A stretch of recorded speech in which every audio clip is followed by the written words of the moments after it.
আগে জানতাম হীরা মানিক স্বর্ণের চাইতে মহামূল্যবান জিনিস আর পৃথিবীতে নেই, কিন্তু মিনি কিচেন নিয়ে কাজ শুরু করার পর জানতে পারলাম মাটির চাইতে মূল্যবান সম্পদ আর নেই। এই মিনি কিচেন সেটআপটা আমি নিজ হাতে তৈরি করেছি। আজ তোমাদের সাথে প্যানকেক তৈরির রেসিপি শেয়ার করব। প্রথমে আমি উনুন জ্বালিয়ে তাতে মাটির তৈরি ফ্রাই প্যান বসিয়ে নিলাম এবং ফ্রাই প্যানটাতে একটু তেল ব্রাশ করে নিয়েছি। ফ্রাই প্যানটা গরম হওয়া পর্যন্ত অপেক্ষা করি। তারপরে ব্যাটারটা ঢেলে দিলাম। এখন একটি ঢাকনা দিয়ে ব্যাটারটা ঢেকে দেব। যতক্ষণ পর্যন্ত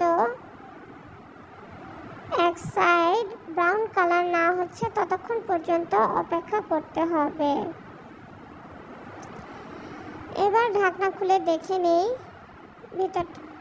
ভেতর পাশটা যদি ব্রাউন কালার হয় তাহলে এটা ভালো করে উল্টে পাল্টে নিব।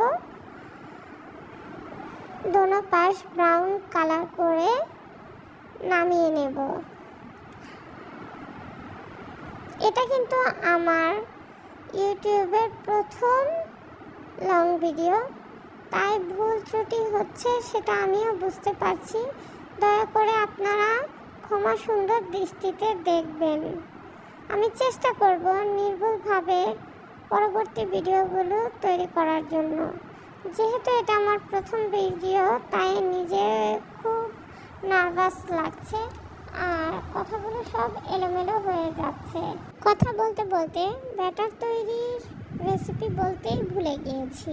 প্রথমে একটি বলে আমি কোয়েল পাখির ডিম, ময়দা, চিনি, বেকিং পাউডার এবং ভ্যানিলা এসেন্স দিয়ে ভালো করে বিট করে নিয়েছি।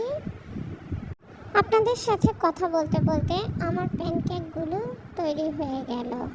বলুন তো প্যানকেকগুলো খেতে কেমন হয়েছে? খেতে কিন্তু ভীষণ মজা হয়েছিল। আমার বাচ্চারা খুব মজা করে খেয়েছে।